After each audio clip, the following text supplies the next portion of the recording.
Hey, it's Nikachu for Fusion Gaming, and today we have a free preview card from Wizards of the Coast for their upcoming set, Innistrad Crimson Vow. Thanks, Wizards! But first we must understand why so many people are anticipating this next Magic set, and the reason is Innistrad. Innistrad is a plane with very dark, gothic themes and tones. Each set is very rich in flavor as it is home to some very beloved creature types. Whether it be bloodthirsty vampires, stitched up zombies, wandering spirits, or transforming werewolves. And humans.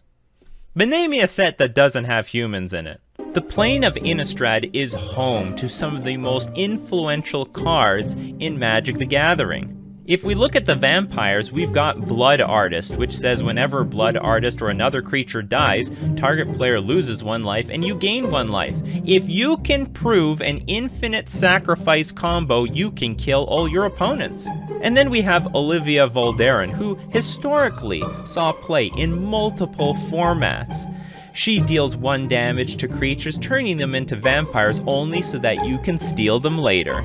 The zombies coming out of these sets are phenomenal. Gravecrawler might not be able to block, but you can cast it from the graveyard so long as you control a zombie. So sacrifice Gravecrawler as much as you want because he keeps coming back.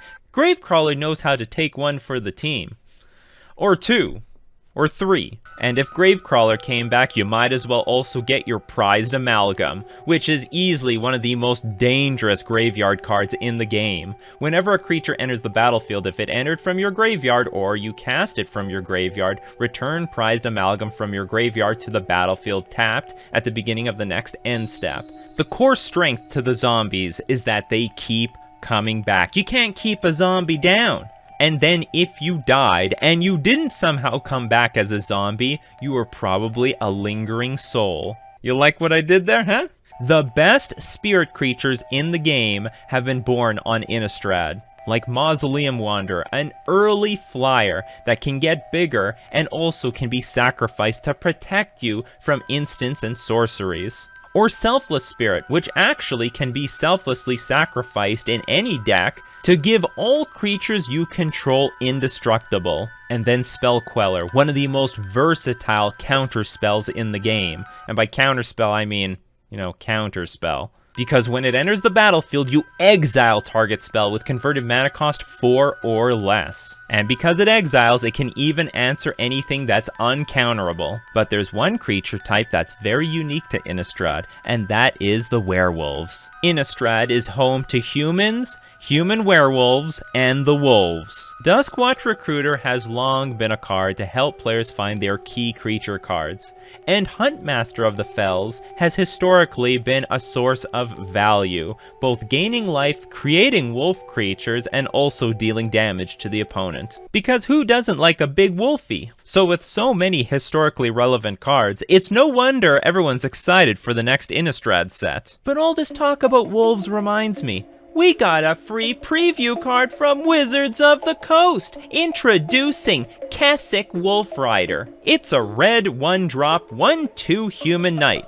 Because who doesn't like a good 1-drop? This creature has Menace, which means it can only be blocked by 2 or more creatures, because you would be a fool trying to block that big wolfie by yourself. So it's a great way to chip in some early damage. And it has an activated ability of 1 red, 2 generic. Tap.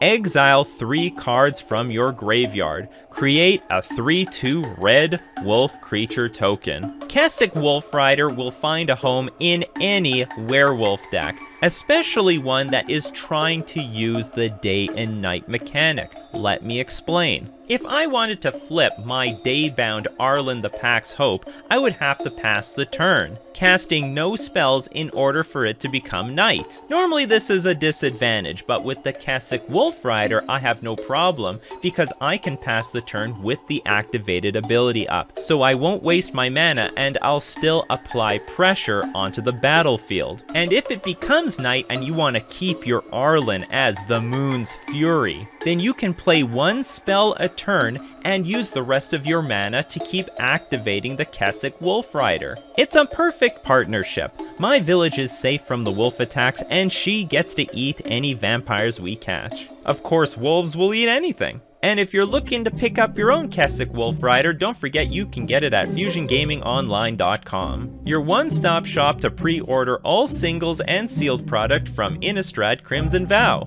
Pre-order today. So how many of you are looking forward to a new vampire, spirit, zombie, or werewolf? Let us all know in the comment section. Smash like for the Wolf fam and have fun this preview season. This has been Nikachu for Fusion Gaming.